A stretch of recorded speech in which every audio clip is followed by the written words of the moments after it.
Nuestra conferencia de clausura la va a impartir el profesor Luis López Guerra, que es catedrático de Derecho Constitucional y tiene una larga trayectoria de publicaciones, de investigaciones en todos los ámbitos de nuestra disciplina del derecho constitucional desde hace muchos años, y además una larga trayectoria también institucional, dado que fue pues primero magistrado y vicepresidente del Tribunal Constitucional Español, también fue vicepresidente del Consejo General del Poder Judicial de España, ha ocupado diversos cargos institucionales, fue secretario de Estado en el Gobierno de España y actualmente, desde hace ya varios años, juez del Tribunal Europeo de Derechos Humanos. Es el juez que el Gobierno de España nombró en su momento para el Tribunal Europeo de Derechos Humanos.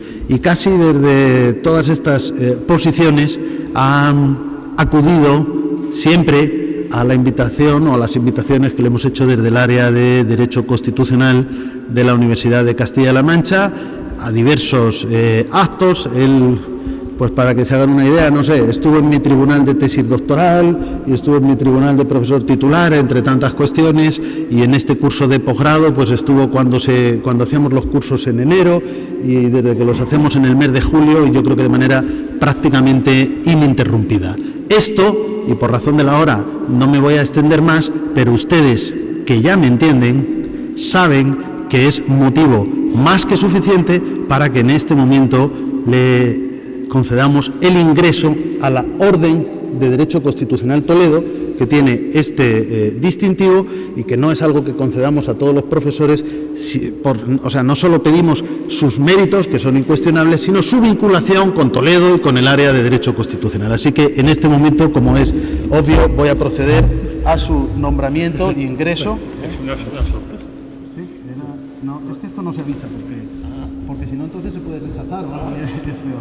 Es mejor hacerlo así por sorpresa. Ahí está. Enhorabuena. Muchas gracias. Sí. Y a continuación, después de este sencillo y breve acto que simboliza, como es obvio y evidente, nuestra estima y aprecio al profesor López Guerra, no solo por sus méritos, como digo, sino por el mucho apoyo que él ha hecho a este curso, no solo viniendo, sino que también algunas de las personas que vienen a este curso, y algunos ya son asiduos, han sido recomendación de él, porque yo cuando he querido saber quiénes eran los mejores y no he tenido contactos o tal, el profesor López Guerra siempre me da una pauta importante y yo eso lo agradezco. Y como digo, como no me quiero extender, le doy la palabra para que imparta la conferencia de clausura de este curso.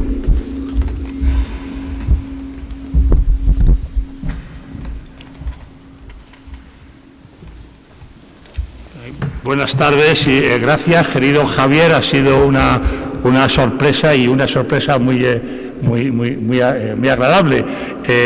Debo decir que Javier, el profesor Díaz Reborio, amablemente me suele invitar a impartir esta conferencia final en estos cursos, lo cual pues tiene una ventaja, y es que puedo ver cuáles han sido los temas que se han visto antes y de alguna manera pues referirme a algunas de las líneas que me parecen más interesantes de las exposiciones que se han hecho. Y en esta ocasión he visto que hay un tema que se encuentra en varias de las intervenciones y que se podría asociar a la idea, en fin, ya común, del mundo globalizado y de la globalización del derecho. Es decir, el hecho de que los sistemas jurídicos nacionales pues tienen que existir también con sistemas jurídicos de tipo supra o internacional, y se plantea entonces obviamente el problema de la relación entre las normas del derecho natural, del derecho nacional, y las del derecho internacional. He visto que han tocado este tema en relación con el sistema interamericano, pues entre otros los profesores don Sergio García Ramírez, también el Eloy Espinosa de Perú, los dos buenos amigos y grandes juristas, que se han referido a la línea, a la solución adoptada por el sistema interamericano cuando se produce un supuesto de colisión, que no es solucionable por la vía de interpretación, un supuesto de colisión entre el derecho nacional y los mandatos del derecho internacional de los derechos humanos, concretamente con la Convención Interamericana de Derechos Humanos y con la interpretación que le ha dado el Tribunal de San José. Entonces se plantea el problema de cuál es la relación entre ambos ordenamientos. No es un problema únicamente teórico, porque obviamente afecta pues, a cualquier persona que tiene que intervenir en procedimientos en relación con derechos humanos, litigantes, organizaciones no gubernamentales, que tienen que conocer cuáles son los procedimientos que deben seguir, ante qué tribunales van a decidir, es decir, cómo se lleva a cabo este acoplamiento de ordenamientos en la práctica concreta. El problema está en que muchas veces en las normas jurídicas expresas, en las constituciones o en la legislación, pues no se llega a soluciones o a fórmulas claras de cómo se consigue compaginar ambos sistemas, de forma que si uno ve en derecho comparado, en gran manera la solución ha tenido que buscarse por un cauce jurisprudencial. Han tenido que ser sobre todo los jueces y no los legisladores o los constituyentes los que realmente lleven a cabo un encaje del derecho nacional y el derecho internacional en materia de derechos humanos. En cualquier caso, ya digo, esto es un problema práctico que se le plantea a cualquier persona que tenga que litigar en estas materias, pues tiene que saber qué va a pedir exactamente a los tribunales, a qué tribunales debe pedirlo, cómo se lleva a cabo el encaje entre ambos derechos. La solución dada, como les ha explicado usted, don Sergio García Ramírez y de don Eloy Espinosa, en el sistema interamericano, en los supuestos de colisión, ha sido el ejercicio del llamado el control de convencionalidad. Ustedes han tenido la posibilidad de oír esto durante este curso. A partir, hubo algunos, antecedentes, votos particulares, etcétera, pero como ustedes saben, fue la sentencia que se toma como punto de referencia, fue la sentencia en el caso Almonacid Arellano contra Chile, y allí se establecieron, el tribunal estableció las líneas básicas de este control de convencionalidad cuando existe esta colisión irremediable por la vía interpretativa entre el derecho nacional y el derecho interamericano de derechos humanos. Las líneas generales, por una parte, la primacía del derecho internacional de derechos humanos, lo que conduciría, caso de colisión, a la inaplicación del derecho nacional en favor del convenio interamericano, la aplicación de este convenio interamericano según la interpretación dada por la jurisprudencia del Tribunal de San José, que sería así la interpretación auténtica, por decirlo así, del convenio. El que esta aplicación preferente del derecho interamericano sobre el derecho natural lo llevase a cabo el juez ex oficio, es decir, sin necesidad incluso de intervención, de propuesta de las partes, iura novit curia, el juez decidiría aplicar el convenio y no aplicar el derecho nacional. Y un último aspecto que no está todavía del todo fijo en la jurisprudencia de la Corte de San José, que sería el sujeto del control.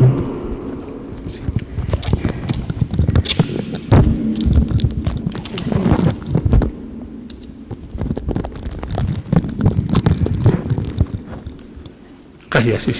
Bien, la cuestión sería quién ejerce este control de convencionalidad, dando por supuesto que fuese el juez cuando se encuentra con una oposición de normas nacionales y el convenio. ¿Qué juez es quien tiene que llevar a cabo la inaplicación del derecho interno aplicando el convenio?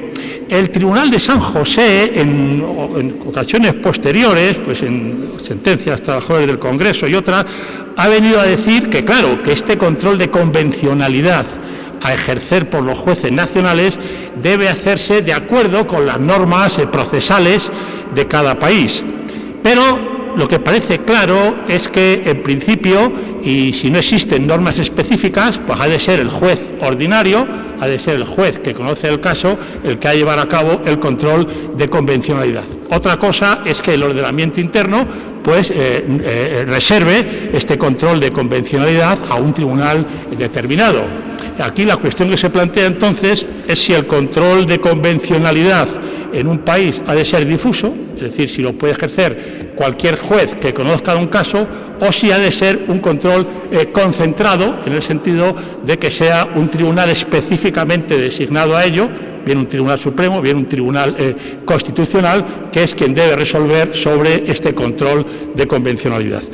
La solución, ya digo, en principio el Tribunal de San José lo deja en principio al ordenamiento interno, pero obviamente hay una clara, por lo menos en mi opinión, una clara preferencia por el control difuso, en el sentido de que si no hay ninguna norma específica en contra, ha de ser el juez ordinario el que lleva a cabo esta delicada función de no aplicar el derecho nacional en favor del derecho interamericano.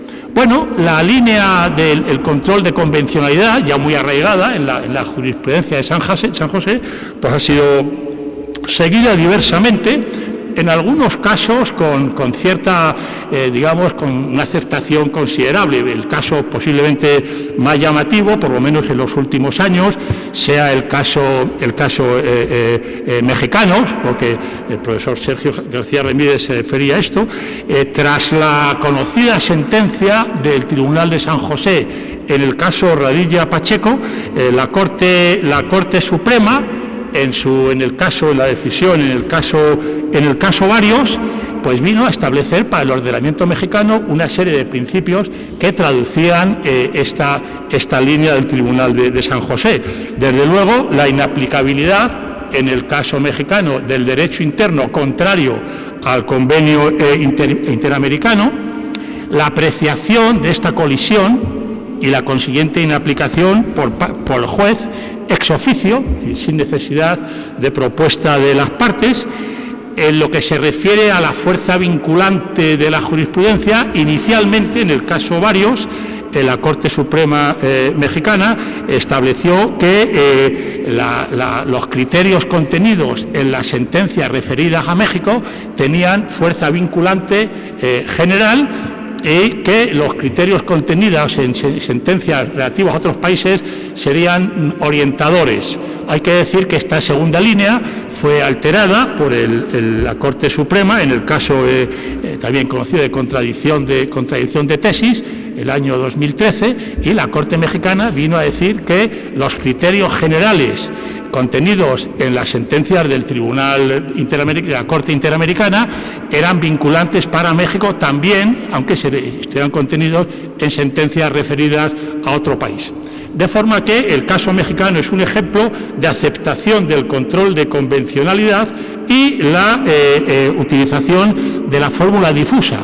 Es decir, la inaplicación del derecho interno correspondería a cualquier juez ordinario que conociera del caso en cuestión. De forma que, digamos, serían las líneas, en principio, generales, dentro de que puede hablarse con otros países, del sistema interamericano, control de convencionalidad y control difuso de convencionalidad.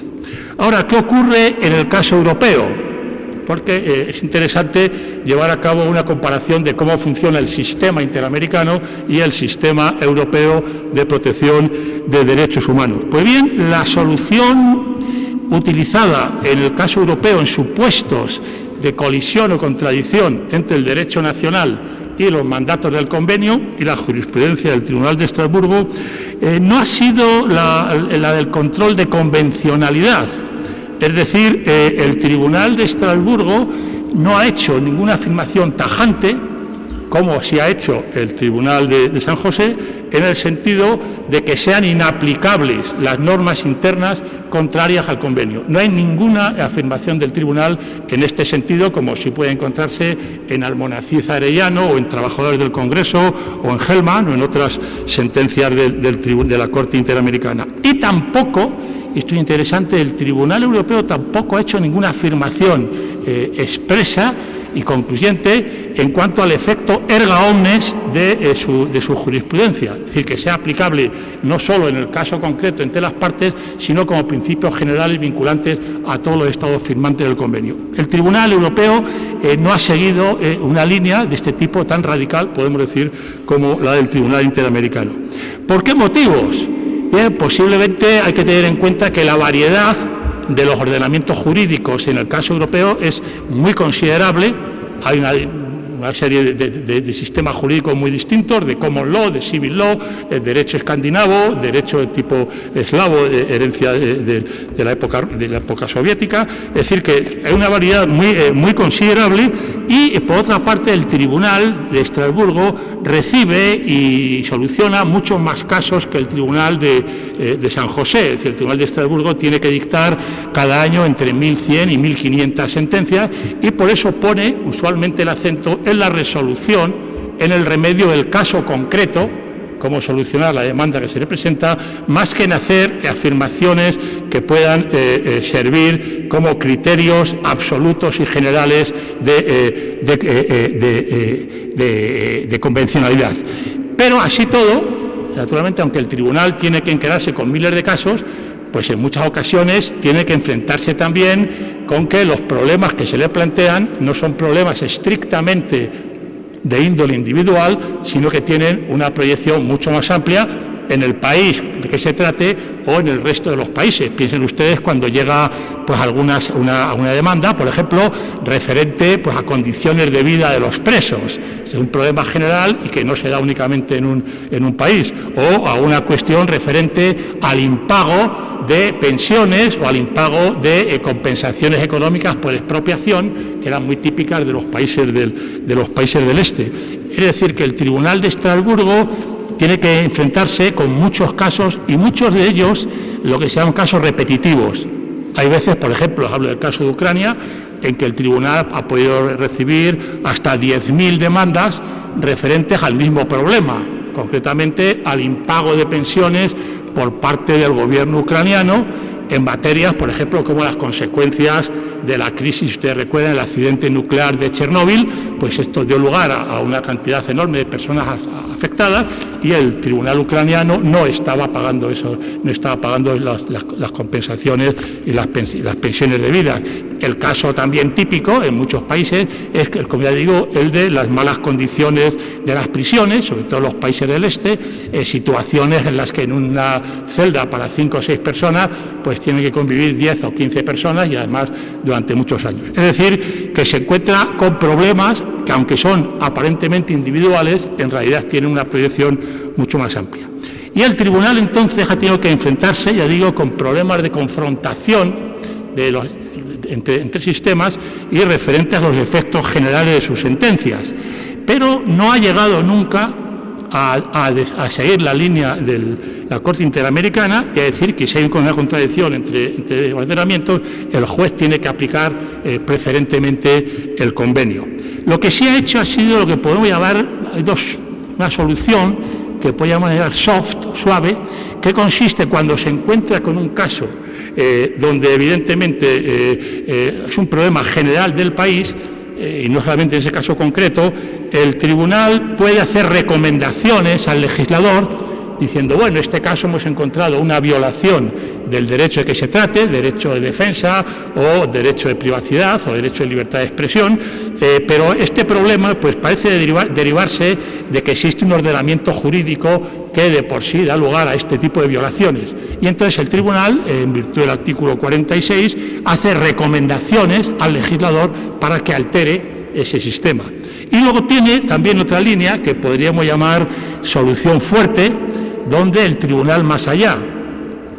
Son los casos de las llamadas sentencias piloto, cuando entran cientos de casos repetitivos de un país. Entonces el tribunal, una vez que ha utilizado el sistema de las recomendaciones, si ve que el Estado en cuestión pues no cambia su legislación, el tribunal lo que hace es resolver un caso determinado, un caso piloto, y entonces decir, bueno, aquí ha habido una violación, esta violación deriva de un defecto sistémico del país, el ordenamiento jurídico produce estas violaciones, y en consecuencia, aunque tenemos cientos o miles de casos de ese país, vamos a frenar su proceso, vamos a ponerlo, por decirlo así, en la nevera, y vamos a dar un plazo de 6 meses o 1 año al Estado para que reforme su sistema, su ordenamiento interno.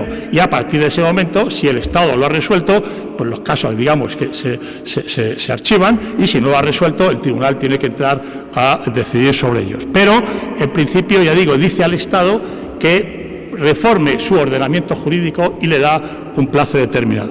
Como pueden ustedes ver, en el sistema europeo, si en el sistema americano el Tribunal de San José se ha referido o se ha dirigido al juez para que efectúe el control de convencionalidad, en el sistema europeo el Tribunal de Estrasburgo prefiere dirigirse al legislador y decirle al legislador, mire usted, cambie usted las leyes para que no se produzcan este tipo de violaciones de tipo general. Son lo que, digamos, son enfoques bastante distintos en el europeo y el americano. En el sistema europeo se tiene cierta confianza en que las legislaciones de los países van a proceder a la reforma del sistema sin necesidad de encomendar a cada juez el poder inmenso de inaplicar el derecho nacional. Lo que ocurre es que, claro, esto está muy bien, pero deja a los jueces, al juez normal, al juez ordinario de cada país, en la situación de que tiene que resolver casos determinados y que su legislador o su Constitución, pues posiblemente no haya previsto una solución adecuada. Y entonces se plantea en muchos supuestos, también en los países europeos, la cuestión de qué debe hacer el juez cuando se encuentra con que hay una contradicción insalvable entre el derecho nacional y el derecho y el convenio. Y cuando el Tribunal Europeo no le ha dicho que ejerza el control de convencionalidad. Entonces, el problema que se plantea aquí es el mismo que se plantea en el sistema interamericano. Hay que aplicar el convenio. Es una obligación del Estado, ha incurrido en esa responsabilidad, y si no lo cumple, incurre en una vulneración del derecho internacional. Entonces, es necesario que el juez tome alguna decisión para cumplir el convenio. Y entonces, los Estados europeos han seguido, en principio, 2 líneas diferentes, y algún país como España está en una situación todavía no del todo definida, que es que en algunos países se ha decidido encomendar el control de convencionalidad, es decir, la inaplicación del derecho interno, se ha decidido encomendarlo a los tribunales ordinarios, considerar que no es un tema de constitucionalidad, sino de convencionalidad. Mientras que en otros países se ha preferido la línea del control concentrado, es decir, no cualquier juez puede inaplicar el derecho interno, sino que es una decisión que tiene que tomarse a altos niveles y concretamente en el Tribunal Constitucional. Yo creo que se podría utilizar como tipos ideales, podemos decir, por un lado el caso francés y por otro lado el caso italiano. En España estamos en una situación parece definida, pero donde cae bastante discusión. Bueno, el caso francés es conocido, es decir, el Consejo Constitucional francés, es el equivalente al Tribunal Constitucional, se encontró en un caso, se refería, en fin, al caso típico que se plantea a los países, el caso de la legalización o regulación de la interrupción del embarazo, del aborto, se encontró con que se le planteaba la posible oposición entre una ley francesa y el Convenio Europeo de Derechos Humanos, y el caso llegó hasta el Tribunal, hasta el Consejo Constitucional francés. ¿Qué había que hacer con la ley francesa si se oponía alegadamente frente al convenio? Y el Consejo francés se apoyó en el artículo 55 de la Constitución francesa, que viene a decir que los acuerdos o tratados debidamente ratificados y aprobados prevalecerán tras su publicación sobre las leyes del Parlamento. Y entonces el Consejo Constitucional dijo, bueno, aquí realmente nosotros somos un tribunal constitucional y tenemos que encargarnos del control de constitucionalidad. Pero aquí la Constitución no aparece por ningún sitio. Aquí no hay ninguna oposición entre una ley y la Constitución. Hay una oposición entre una ley y un tratado. Esto no es materia de control de constitucionalidad. Esto es materia de control en todo tipo de normas que tienen que decir los jueces de acuerdo con las normas usuales en el supuesto de conflicto normativo. En otras palabras, en la decisión de 15 de enero de 1975, el Consejo Constitucional francés se declaró que era incompetente, que no tenía jurisdicción para esas materias y que los casos de contradicción entre la norma interna y un tratado tenían que ser resueltos de acuerdo con el artículo 55 de la Constitución por los tribunales ordinarios. Es decir, que sería el juez ordinario el que tenía que decidir si aplicaba o inaplicaba la ley nacional. Esta línea fue aceptada por la Corte de Casación en materias civiles, también fue aceptado más tarde y con más resistencia en materia administrativa por el Consejo de Estado, y además esto es importante señalarlo, no solamente con respecto a las normas del derecho internacional de derechos humanos, del Convenio Europeo, sino también, y con mayor consecuencia, con respecto a las normas derivadas de la Unión Europea. Es decir, que la inaplicación del derecho interno en virtud del predominio de los tratados correspondía al juez ordinario, no era materia constitucional, era un control, por lo tanto, difuso, y se realizaba tanto en relación con el Convenio Europeo como con las normas de la Unión Europea. Claro, esto tiene una consecuencia práctica, ustedes verán, claro, que se trataba de inaplicación de la norma y no de declaración de invalidez de la norma. Es decir, cuando un juez inaplica una norma interna, no está declarando que esta norma sea inválida, se limita a inaplicarla en el caso concreto. No hay una declaración genérica, pero supone, sin embargo, la introducción de un control de tipo difuso encomendado a los jueces ordinarios. El otro caso, otro tipo ideal, podemos decir, pues sería el tipo italiano. En Italia, a partir de una reforma de la Constitución, el artículo 117 de la Constitución viene a decir: la potestad legislativa es ejercida por el Estado y por las regiones, respetando la Constitución, así como los vínculos derivados del sistema comunitario y de las obligaciones internacionales. Desde una perspectiva de comparativa, pues parece que el artículo 117 de la Constitución italiana viene a decir lo mismo que el artículo 55 de la Constitución francesa, es decir, que el legislador debe respetar las normas internacionales y, por lo tanto, las normas internacionales, entre ellas el Convenio Europeo de Derechos Humanos, prevalecerán sobre los mandatos del legislador. Con lo cual, digamos que parece que la jurisdicción francesa y la jurisdicción italiana a nivel constitucional parece similar, pero las consecuencias fueron muy distintas. Hay que decir que cuando se aprobó la reforma de la Constitución italiana, el artículo 117, varios jueces empezaron a decir: bueno, pues esto supone que tenemos la potestad de inaplicar las normas nacionales, aplicando en su lugar bien las normas de la Unión Europea directamente o bien las normas del Convenio Europeo de Derechos Humanos. Es decir, estamos ejerciendo un control difuso. Pero hay que decir que, contrariamente a lo que hizo el Consejo Constitucional francés, la Corte Constitucional italiana, en dos sentencias del año 2007, las sentencias 348 y 349, vino a una solución de tipo distinto y vino a decir: no, aquí nos encontramos con un problema constitucional. Por lo que se refiere a la Unión Europea, no hay problema. La Unión Europea es un ordenamiento jurídico mucho más severo, mucho más estricto, y efectivamente los jueces italianos, si se encuentran con una contradicción entre la normativa europea y la nacional, tienen que aplicar la europea. Pero con respecto al Convenio de Derechos Humanos, la cosa es distinta.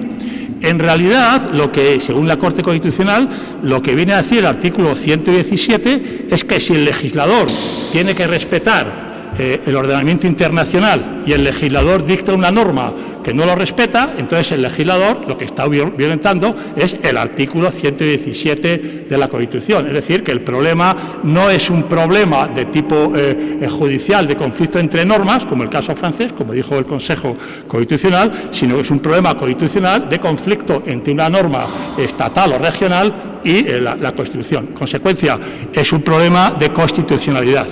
Claro, está muy bien, pero tiene un resultado.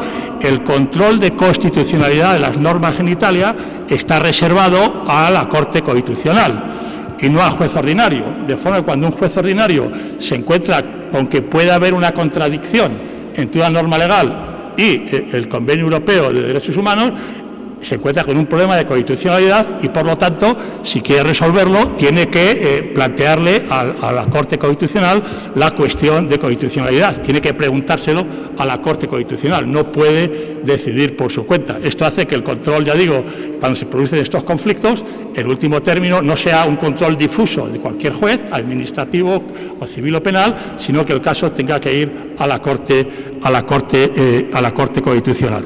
Aparte de eso, hay que decir que la Corte Constitucional también ha dado muestras de prudencia, porque claro, la Corte admite que efectivamente sería inconstitucional una norma legal contraria al Convenio Europeo de Derechos Humanos. Incluso ha podido decir que también admite que la interpretación del convenio a quien le corresponde es, obviamente, al Tribunal de Estrasburgo, con lo cual la jurisprudencia de Estrasburgo se convierte en punto de referencia para verificar la constitucionalidad de las leyes italianas, pero con una matización, que es para que un poco muestra la prudencia o la cautela con que se mueven los tribunales en el caso europeo. El Tribunal Constitucional, en una sentencia del año 2015, la 149/2015, vino a decir, en términos generales, que sí, que efectivamente están vinculados por la jurisprudencia del Tribunal de Estrasburgo. Pero, ¿qué había que entender por jurisprudencia?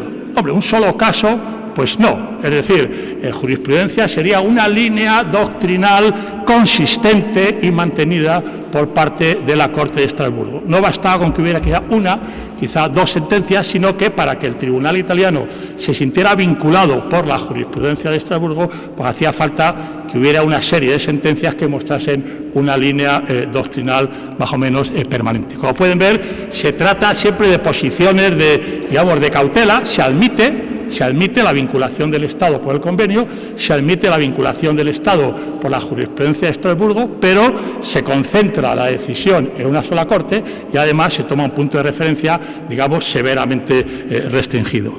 Bueno, ¿qué ocurre en España? Me refería al principio que está una situación indefinida. No es del todo cierto. Es decir, en España, en la práctica, se ha seguido una línea de control concentrado debido a los mandatos del artículo 10.2 de la Constitución, que dice que los mandatos de derechos fundamentales de la Constitución se interpretarán de acuerdo con los acuerdos internacionales firmados por España. Esto es interpretado como que los derechos fundamentales habrán de interpretarse de acuerdo con el Convenio Europeo y de acuerdo, con esto no hay problemas, de la interpretación que haya efectuado el Tribunal de Estrasburgo. Y el Tribunal Constitucional, entonces, viene a concluir que, por lo tanto, cuando se produce un choque entre una colisión entre una norma interna y una norma del convenio o la jurisprudencia del Tribunal Europeo, lo que se está afectando realmente ahí es la misma esencia del derecho. Si una norma española parece contraria a la definición de un derecho en la Constitución, en el convenio y en la jurisprudencia de Estrasburgo, pues claramente esa norma está vulnerando directamente la Constitución. De forma que, en principio, la línea que se ha seguido hasta el momento ha sido la de que cuando un juez se encuentra con una posible oposición entre una norma nacional y un mandato del Convenio Europeo, esa oposición se considera que equivale a una oposición con alguno de los derechos constitucionales y, por lo tanto, es un problema constitucional y el juez eleva, como en el caso italiano, la cuestión de constitucionalidad al Tribunal Constitucional. Esta ha sido la línea y hasta el momento pues se ha mantenido una posición de control de tipo concentrado. Sin embargo, en los últimos años está habiendo un debate un debate en la doctrina, más que todavía no ha llegado, por lo que yo sepa, por lo menos, a los tribunales, considerando que aparte del artículo 10.2, que se refiere a la obligación de interpretar los derechos constitucionales de acuerdo con el convenio, hay otro artículo, el artículo 96, que viene a decir que los tratados internacionales ratificados por España y publicados no pueden ser alterados por las leyes, sino que, en todo caso, solo pueden ser alterados siguiendo el mismo procedimiento para su redacción. De forma que, en principio, y según este artículo 96, una ley cede o debe aceptar la primacía del mandato contenido en un tratado internacional. En el supuesto de conflicto entre un tratado y una ley, debe prevalecer en el caso el tratado, aplicarse el tratado y no aplicarse la ley. Esto se ha admitido en general en relación con los tratados en diversas materias, pero no, curiosamente, con respecto a los mandatos del Convenio Europeo.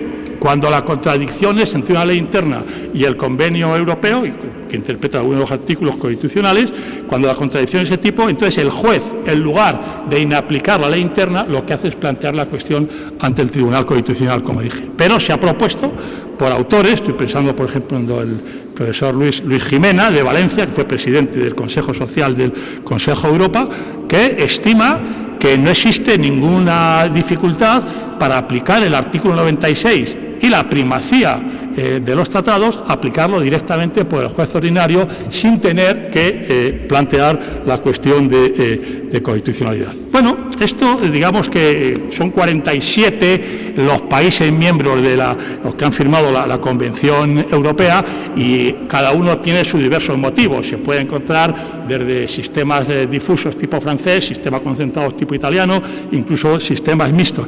Claro, uno puede plantearse cuál es la mejor solución. Es decir, para la persona afectada, ¿qué es mejor? Que el juez inmediato, que el juez que conoce el caso decida sobre si aplica o no aplica el derecho interno, o si es mejor establecer un sistema para el que sean los más altos tribunales los que decidan sobre el asunto. La cuestión obviamente es abierta y caben opiniones. Lo que sí debo decir es que en la situación actual se ha producido, o se puede que se produzca, un nuevo evento, que sería la ratificación de un protocolo de reforma del convenio, el protocolo 16. Este protocolo establece la posibilidad de que los más altos tribunales nacionales, la palabra que ya dice los más altos tribunales, de higher courts, los tribunales más altos, hagan una consulta al Tribunal de Estrasburgo con respecto a la interpretación del convenio con respecto a normas o casos determinados. Es decir, que se plantea lo que podríamos llamar una cuestión de convencionalidad por los tribunales de los países al Tribunal de Estrasburgo. Pero, y esto es lo que es más llamativo, esa cuestión de convencionalidad se reserva a los más altos tribunales, no a cualquier tribunal. Y se deja que sea cada país el que designe cuáles sean los altos tribunales que tienen que plantear la cuestión al Tribunal de Estrasburgo. Esto podría interpretarse, al menos inicialmente, como una preferencia por parte de las autoridades del convenio, de los autores del convenio y de la reforma, una preferencia por el control concreto. A diferencia de lo que ocurre, por ejemplo, con respecto al derecho de la Unión Europea, donde, como ustedes saben, cualquier juez puede plantear la cuestión prejudicial al Tribunal de Luxemburgo. En el caso del convenio, no es cualquier juez, sino los más altos tribunales, según se definan en cada país. La cuestión, como pueden ver ustedes, está abierta. Uno puede preguntarse cuál sería la mejor fórmula. Quizás que la fórmula americana sea mejor para el sistema interamericano, dada la relativamente pequeño número de sentencias. Si la jurisdicción europea es mejor para el caso europeo, teniendo en cuenta que los casos son resueltos, digamos, uno por uno y sin mayor efecto interés de dictar normas generales, caben las dos posibilidades. En cualquier caso, lo que es evidente es que la cuestión tiene notable relevancia para el práctico del derecho. a la hora de llegar ante un tribunal y plantear su caso, el decir, si pedir al juez que decida, pedirle que plantee la cuestión de constitucionalidad, utilizar como parámetro un artículo de tipo formal como el 55 francés o el 117 italiano, o usar como parámetro, como en el caso español, las normas sustantivas de la Constitución. Se trata de cuestiones, de luego complejas, pero que, y para finalizar, ahí me muestran que en la defensa de los derechos humanos, como parte de nuestra cultura, pues tan importantes son las consideraciones, digamos, morales o de principio, que tienen que ver con la dignidad de la persona, como las consideraciones técnicas necesarias para garantizar la seguridad jurídica en un Estado de Derecho. Y con esto termino y muchas gracias por su atención.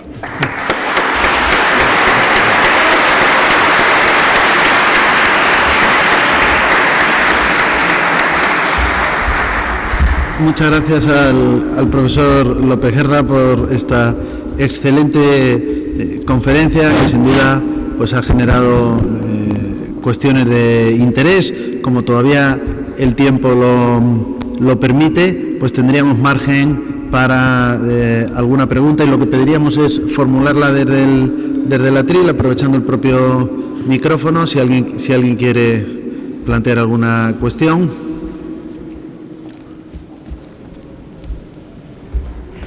¿Alguien? ¿Sí? Nombre, nacionalidad. Bueno, Fernando Ávila, México.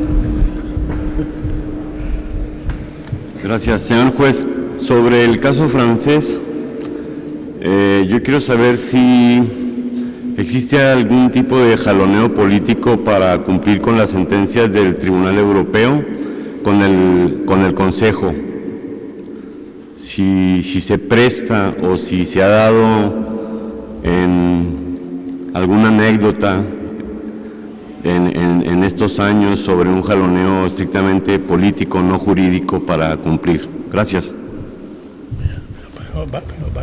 Como quieras. ¿Quieres? Bueno, o si quieres contestar. Bueno, a mí la pregunta daría para otra conferencia, ¿no? El sistema europeo tiene una peculiaridad con respecto al interamericano, y es que existe un órgano específico que es el Comité de Ministros, que se encarga de la supervisión del cumplimiento. Es decir, el Tribunal Europeo en principio declara la violación y el cumplimiento es vigilado por este órgano del Comité de Ministros, que se reúne regularmente y que va, digamos, siguiendo en su agenda el cumplimiento por parte de los Estados. La fase de cumplimiento es compleja porque son, ya digo, miles de sentencias. En estos momentos el Comité de Ministros debe tener unos 10.000 casos que está resolviendo. Lleva mucho tiempo porque a veces la ejecución supone cambios legislativos, etcétera. Se puede decir, cada año el Comité de Ministros hace un informe. El último informe del año pasado dice, bueno, en conjunto la situación pues evoluciona favorablemente, es decir, dentro de cabe y con las dificultades que supone, se va mejorando, aunque se tarda mucho. Hay algunos casos, sin embargo, ustedes se decían anécdotas. Bueno, hay dos casos interesantes. Uno, por ejemplo, el caso británico, el caso Hirsch, en que el Tribunal de Estrasburgo declaró que la prohibición absoluta y sin reservas del derecho del voto a toda persona encarcelada vulneraba el derecho al voto del artículo 3 del protocolo adicional, y entonces condenó al Reino Unido porque había prohibido el derecho al voto absolutamente a un recurrente que estaba en la cárcel. El problema es que entonces cerca de 2.000 presos ingleses presentaron también demandas ante el tribunal, y el Parlamento inglés pues se mostró y se sigue mostrando muy reacio a cambiar la ley, la Representation of the People Act de 1983, que establece esta prohibición absoluta y radical. El tribunal entonces condenó a Inglaterra en varios casos, el último Hughes contra Reino Unido, y por violación de los derechos de este derecho, pero vino a decir que el reconocimiento de la violación como tal suponía satisfacción suficiente y por lo tanto no concedió ninguna compensación o satisfacción económica a los recurrentes. Reconoció que se había vulnerado su derecho, pero no le conoció, dijo que la satisfacción moral era suficiente, y como consecuencia no se han vuelto a recibir, que yo sepa, muchas demandas de prisioneros británicos. Parece que a la vista de esto pues decidieron hacerlo. Otro aspecto más grave es lo que ocurrió en la Federación Rusa, donde el Parlamento de la Federación Rusa ha aprobado una ley según la cual el gobierno puede pedir al Tribunal Constitucional ruso que no se aplique, que no se ejecute una sentencia del Tribunal Europeo por ser contraria a la Constitución. Hay que decir que el Tribunal ruso en 2 ocasiones ha tenido que enfrentarse con este problema. Digamos que ha dado la razón al gobierno ruso, ha declarado que en principio la sentencia del tribunal, 2 sentencias, son inaplicables, pero ha recomendado al mismo tiempo al gobierno ruso que lleve a cabo cambios legislativos para que lo haga posible. Es decir, que el tribunal ruso se ha quedado un poco intentando dialogar con el europeo. Pero digamos que en conjunto el único problema con la ejecución de las sentencias es que, ya digo, son de ejecución compleja y lleva bastante tiempo llevarlos a cabo. No solo él da una pequeña compensación económica, sino en muchos casos introducir cambios administrativos, legislativos, de todo tipo. Gracias. ¿Alguna otra pregunta o intervención?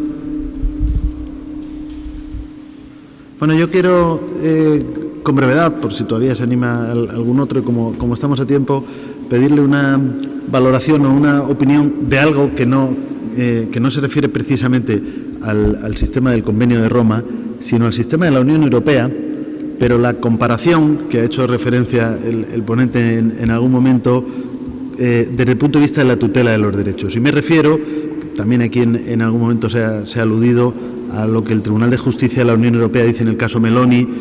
Entendemos, yo creo, que como es obvio, la lógica de la Unión Europea es diferente y por lo tanto el estándar común tiene que primar sobre cualquier otra cuestión, pero en el momento en que el Tribunal de Justicia de la Unión Europea, aunque no sea un tribunal específicamente tutelar de derechos humanos, pero también pasa a serlo, porque ya existe una Carta de Derechos de la Unión Europea y porque el propio Convenio de Roma pues también forma parte del patrimonio jurídico de la Unión Europea, aunque colateralmente le podría preguntar qué le parece que el Tribunal de Luxemburgo haya dictaminado que no procede la ratificación del Convenio de Roma por parte de la propia Unión, que es, digamos, otro matiz o otro pilar en la misma pregunta que le vengo a formular. Y es decir, bueno, después de todo, el principio de estándar mínimo, de margen de apreciación nacional y de norma más favorable, que yo creo que son criterios interpretativos y aplicativos de los derechos casi de rango universal, de repente en el sistema de la Unión Europea desaparecen, ¿no? Se arrinconan para establecer que el estándar tiene que ser común y que en el caso Meloni era el caso español, que decía España, bueno, yo tengo una serie de garantías adicionales, pero finalmente no las puedo aplicar cuando aplico derecho de la Unión, ¿no? Entonces sería, ¿qué le parece? Si te parece que está bien encardinado un sistema con el otro, o ahí se está produciendo pues un tipo de desajuste, ¿no? Dejar de lado esos principios, ¿no? Bueno, lo que pasa en el sistema europeo es lo que el antiguo presidente del Tribunal Constitucional Español, Pedro Cruz Villalón, dijo que era una casa superpoblada, lo dijo en un artículo inglés, Crowded House, una casa con demasiados inquilinos. Quiero decir, en el caso europeo nos encontramos con una superposición de sistemas y de órganos encargados de la garantía de los derechos humanos. Obviamente, a nivel nacional, pues nos encontramos primero con los tribunales ordinarios, el Tribunal Supremo, naturalmente después el Tribunal Constitucional, que está encargado de garantizar los derechos fundamentales en la Constitución, y después tenemos por lo menos una doble convencionalidad. Por una parte, los mandatos derivados del Tratado Europeo del Convenio Europeo de Derechos Humanos, y por otra parte los tratados, los derechos derivados de la Carta de Derechos Fundamentales de la Unión Europea, que está incluida, en el Tratado de la Unión Europea. Es decir, que tenemos por lo menos 4 niveles. Más luego, no hay que olvidarlo, porque a veces se produce, tenemos el nivel que deriva de los pactos de Naciones Unidas, que en algunos casos pues, han supuesto conflictos entre el nivel europeo y el nivel de Naciones Unidas. En cualquier caso, tenemos una serie considerable de niveles de derechos humanos, y el conjuntarlos supone cierto problema, por lo que dije al principio, porque se ha dejado en gran manera a la interpretación jurisprudencial el llevar a cabo el acoplamiento de todos estos sistemas. Los legisladores o han legislado en forma muy general o no han legislado, y entonces ha sido función de los tribunales, sobre todo nacionales, constitucionales, o del Tribunal de Luxemburgo de la Unión Europea o del Tribunal de Estrasburgo del Convenio. Es decir, que nos encontramos con construcciones jurisprudenciales que a veces muestran aristas, choques, etcétera. Puede que en cierto momento el Tribunal de Luxemburgo no coincida exactamente con el de Estrasburgo, puede que en cierto momento el Tribunal Constitucional alemán pues muestre sus diferencias con respecto al Tribunal de Luxemburgo, puede que en ocasiones el Tribunal de Luxemburgo pues muestre sus diferencias con los mandatos de Naciones Unidas referente también a derechos humanos. En el caso concreto del Convenio Europeo y de la Unión Europea, naturalmente la Unión Europea no se concibió en un primer momento como un sistema de derechos humanos, sino como un sistema de integración económica. Lo que pasa es que con la evolución, sobre todo desde el mismo Tribunal de Luxemburgo, pues ha ido adquiriendo ese tribunal y la Unión como tal competencias en materia de derechos humanos. Y obviamente cuando se tienen dos tribunales, el de Luxemburgo y el de Estrasburgo, que se enfrentan con casos a veces coincidentes, cuando coinciden los mandatos de la Carta en su objeto con los mandatos del convenio, pues a veces es difícil conseguir una completa adecuación de uno a otro. Debo decir que los dos tribunales se reúnen o nos reunimos una o dos veces al año. Ahora tenemos una reunión en octubre, unos años vamos algunos jueces de Estrasburgo a hablar con los de Luxemburgo, otras veces este año les toca a los de Luxemburgo venir a Estrasburgo y ahí discutimos muy francamente, etcétera. Bueno, la solución para el posible conflicto es, como ha dicho Javier Díaz Reborio, las previsiones del Tratado de Roma, que dicen claramente que la Unión Europea se adherirá al Convenio Europeo. El Convenio Europeo tiene 47 países, con la Unión Europea tendría 48 miembros, con la peculiaridad de que uno de ellos, la Unión Europea, sería formada por un conjunto de estados que ya son miembros del convenio. Lo que pasa es que cuando se llevan a cabo negociaciones entre la Unión Europea y el Consejo de Europa para llegar a un acuerdo, el proyecto de acuerdo pues fue declarado incompatible con el tratado por una opinión del Tribunal de Luxemburgo. El Tribunal Europeo de la Unión Europea dijo no, este proyecto no es compatible con los objetos de la Unión, con lo cual pues la cosa se ha quedado un poco en el aire, es decir, se prosiguen las negociaciones, pero habrá que hacer un texto nuevo y eso lleva años. Mientras tanto, ¿qué es lo que ocurre? Bueno, pues lo que tenemos es, podemos decir, una especie de pacto de caballeros, es decir, evitar las confrontaciones entre los dos tribunales y tener lo que podríamos llamar, muchas veces, un diálogo de jurisdicciones a nivel horizontal. A veces han planteado temas, por ejemplo, un tema que está abierto ahí, es el tema de la doble incriminación en supuestos de impago de impuestos. Una persona que no paga los impuestos puede estar cometiendo un crimen establecido en derecho penal, pero al mismo tiempo está cometiendo una infracción administrativa que puede ser sancionada, por ejemplo, con la confiscación de la suma que debe, una multa, etcétera. Entonces, cabe que por los mismos hechos se lleven a cabo un procedimiento administrativo por una parte que conduce a una sanción y un procedimiento penal por otra que puede conducir a otra sanción distinta, por ejemplo, una pena de cárcel. ¿Hasta qué punto estamos tratando de los mismos objetos en un proceso penal y en un proceso administrativo? Bueno, pues en este caso, digamos que las dos cortes, Estrasburgo y Luxemburgo, se miran de reojo.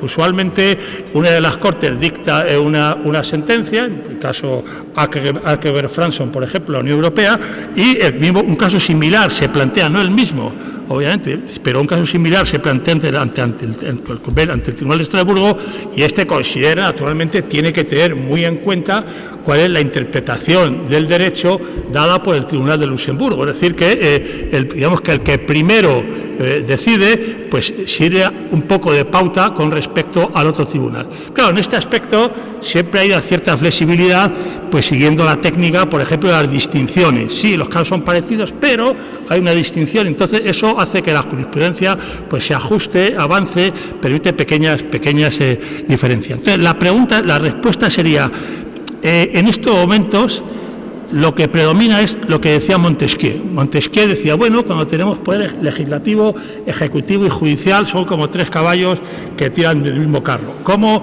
hacemos que no se vaya cada uno por su lado. Y decía Montesquieu, por la naturaleza de las cosas acabarán yendo los 3 caballos en la misma dirección.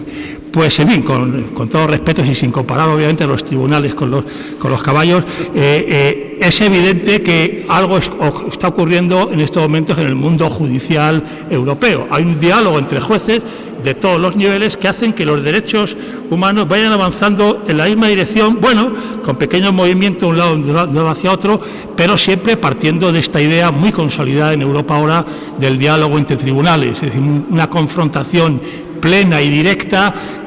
Yo creo que sería difícil de encontrar, de forma que es la práctica, si digamos la prudencia iuris sería aquí el criterio a seguir. Muchas gracias. Bien, pues en este momento vamos a cambiar la mesa para iniciar enseguida, ya que han empezado a llegar las autoridades, el acto de entrega de la clausura oficialmente y de la entrega de los diplomas. Así que gracias al ponente.